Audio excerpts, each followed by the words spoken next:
Yes, so hi, I'm Heinz Reuss. I'm here in Tübingen in Germany, which is close to Stuttgart. And I'm the international director of the March of Life movement.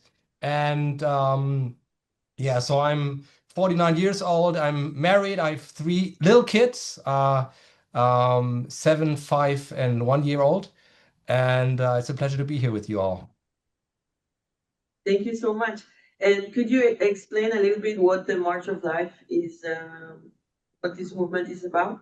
Yes. So the March of Life started in 2007 here in Tübingen in Germany, and it started actually within the compound of our local evangelical church, and we were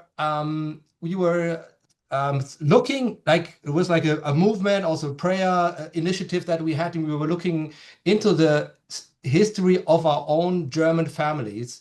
And many of us found out that our fathers, our grandfathers, our great-grandfathers, our grandmothers, our great-grandmothers were actively involved in the Shoah.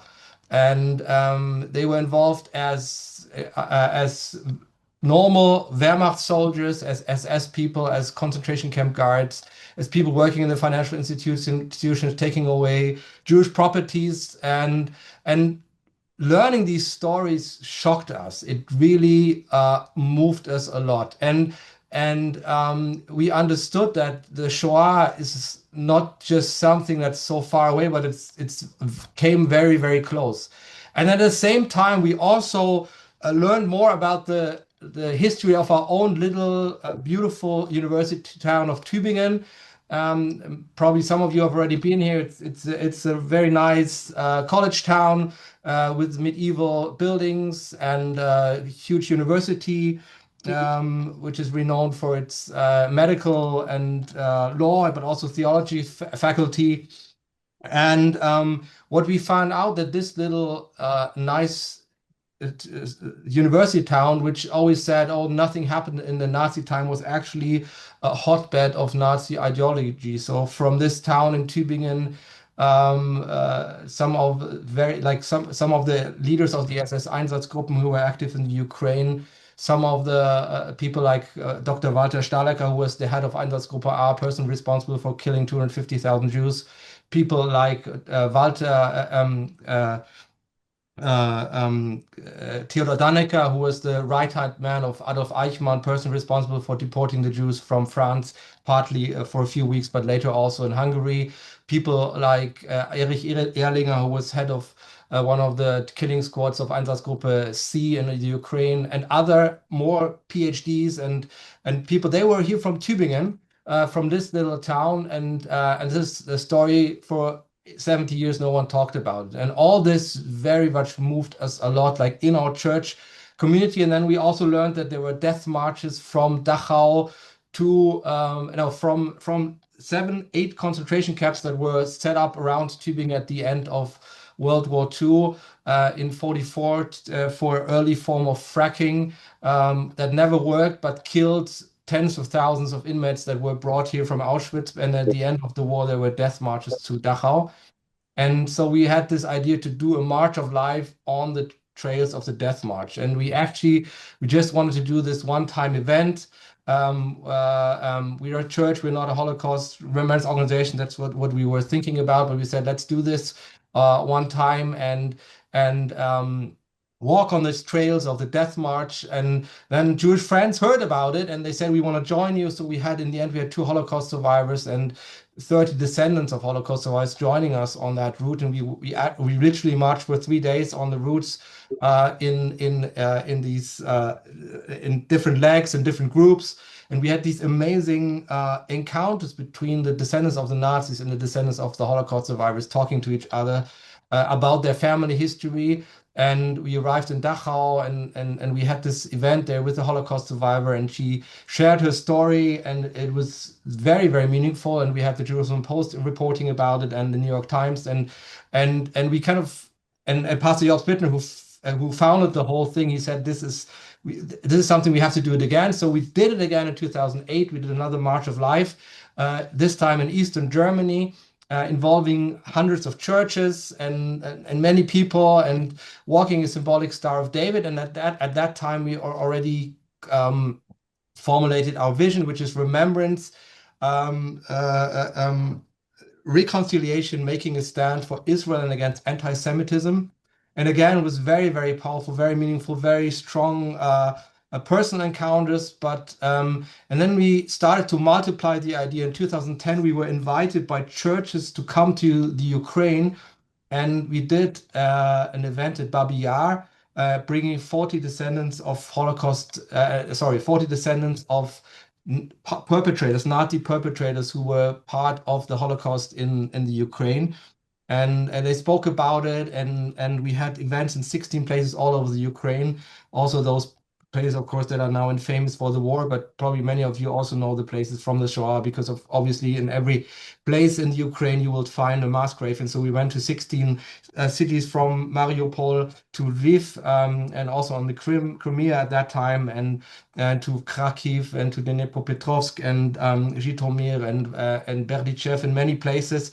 And we had these events there, and the descendants of the Nazi perpetrators telling their stories, asking for forgiveness. And at that time, we met also a lot of Holocaust survivors who were still alive and telling their stories. And it was very, again, very meaningful. And then we multiplied the idea, and we called others to do marches of life themselves, and it started to become a movement. And as I said, our goals are remembrance, which means like working through the past, but also giving Holocaust survivors and the next generation a voice. The second is reconciliation, encounters between the descendants of the Nazis and the descendants of the Holocaust survivors. And the third thing, making a statement for Israel and against anti-Semitism.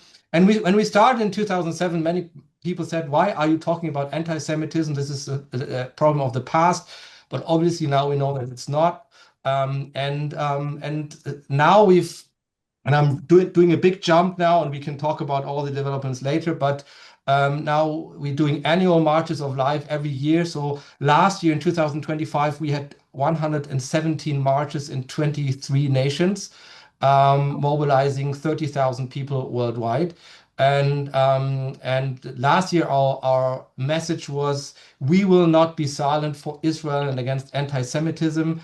And the marches we're talking about, small marches, like for instance, like some village with 20, 30, 40 people, then medium marches with 500 to 1,000 people in many cities here in Germany, and then also huge marches. We had the biggest march last year we had in Lima, Peru, with 15,000 people on the street there with that message.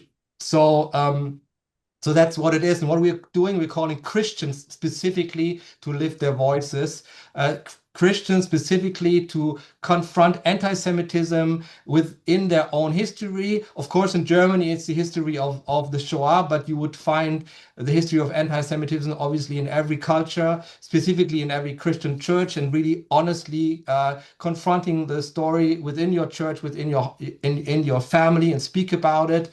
And then with this message to go to the streets and do these marches. So that's in probably not a nutshell, but a few stories of how we came and what our vision is. That's amazing. It's like such a big project, and so I don't know how to say, important and impressive and everything. But it's so charged emotionally. Like, what is the path that you take for the emotion that rise up for both Christians and Jews in this situation? How do you deal? Like, what's the path for reconciliation, for example? Like, how do you work with that?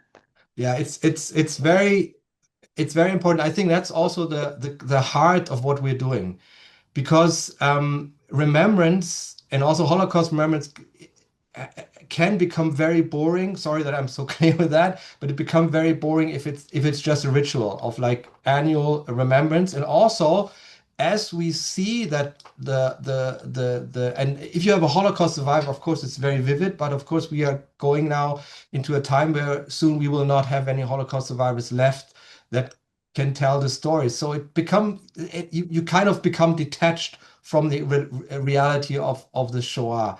And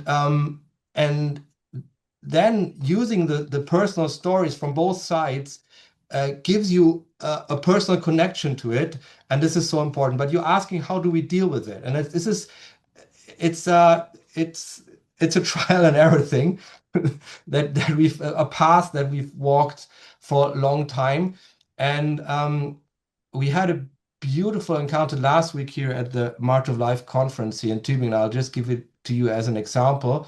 So we had Holocaust survivor here from Israel. Her name is Irene Shachar. Probably some of you are familiar with her. She's a survivor of the Warsaw Ghetto and fled through the sewage with her mother, and then she survived like being locked up in closets for years. And then later she emigrated to Peru, and then she came to Israel and became a scholar at the Hebrew University. And she's a very, very impressive personality. She shared a story, and we did a meeting with her, like meeting 5 descendants of Nazi perpetrators. And and what we do is we like on our side, on the German side, on the Christian side, we take people through a process of really being honest about their family histories and researching that, which is a lot of work, like writing to the archives, asking family, looking up the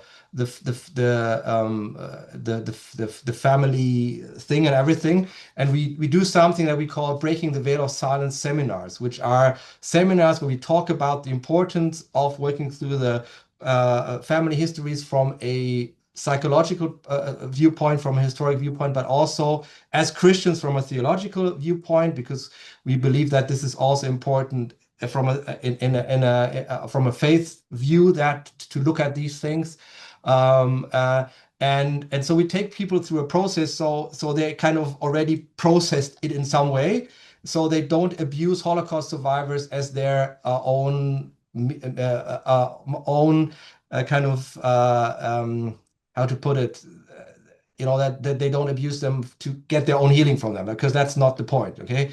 But that it's a real, it's kind of, yeah. So what we did there is that Irene Shachar, she interviewed them, asked them, so what is your story? And there was one young lady, and she told her story, that her grandfather or great grandfather was an SS man in Dachau, training other SS people to kill Jews, and he was part of the Lebensborn, breeding the new race, like really bad stuff. And she said, I'm so sorry for what my father did. And she didn't make long words, but because she already let that touch her heart, it was real, and she already knew that it's not her own fault, because it's not her fault. We are very clear about that. It's not your fault. It's not about putting the blame of your ancestors onto yourself, but it's about taking responsibility for the future. It's about learning from it. And yes, there are, and it's like, and I don't need to tell you that there are real repercussions of the trauma of the former generations. Like, it's on the side of the Holocaust survivor, but it's also on the side of the perpetrators. So they are very real, but you can work with it and you can take decisions. So that's what we had, and we had this beautiful encounter and with Irene last week, and she embraced that young lady and said, yes, now I am your grandmother, and we stand together in this challenge to counter Holocaust distortion and the rising anti-Semitism today. You tell the story from your side, and I tell it from my side, and this is our joint task. So that was a practical example how it can come together, and that was very, very moving and powerful. Yeah. Wow, it was definitely good. Everyone in the room goes wow. Yeah, we just like wow. The mere introduction. Amazing. It's extremely emotional. Yeah, it's great. I know when we met the first time, I had like a week after to recover. So today I came ready, but everyone here is new to the subject, so I think it's kind of a lot. But I know that you are used to this, and that you know that your work has a huge emotional impact on the people that you meet. I just wonder about how the organization is working internationally. You said that you have 120 places. If someone here is a Christian in the country that you don't have a March of Life in, what could they do in order to bring your organization to their city? Yeah, I mean that's part of what we want to do. We want to spread this out more and more and more. And we like it's both. We try to make it as easy as possible for people to do it, so you can actually register a march in your city to organize it yourself. Like it's like a franchise by simply registering and accepting our values. So we have like our goals, but also a standard of values. So we make sure that this is like also when Christians do that, that they don't abuse it as a platform for missions. We also make sure that like they have like a from outside a biblical understanding of Israel and everything, so that they do it with the right attitude. Also that they have a understanding of Holocaust remembrance in the right way. So that's important for us. So we make them sign it, and then they can basically do it. That's the easy way. But also what we try to do is like we also try to also get people like into the heart what we just talked about of what March of Life is about really being honest about anti-Semitism within your own like within your own community, within your own history. And this is what that's why we do these breaking the veil of silence seminars. And we do them online, actually on Zoom. Next, actually, this weekend we do an international one, where it's like a 1 day, like 1 evening, 1 day seminar where we take people through the whole idea, and we also take them through a spiritual process. So we encourage organizers to go there, but we don't make it as a precondition. So they can do a march of anyway if they agree to our standards, and we train them how to do it and give them like the motto for each year. But then we encourage them also to do that veil of silence process to give the March of Life like the edge that we have, the heart of what we do. So basically, if you want to do March of Life, you can like it's on our website. Like this year, like our motto is remembrance means responsibility, and it says for Jewish life against hatred of Israel. So that's our motto this year. So then people can register, and then we provide them with material. They can print out that stuff. We have like seminars on YouTube how to do a March of Life and everything.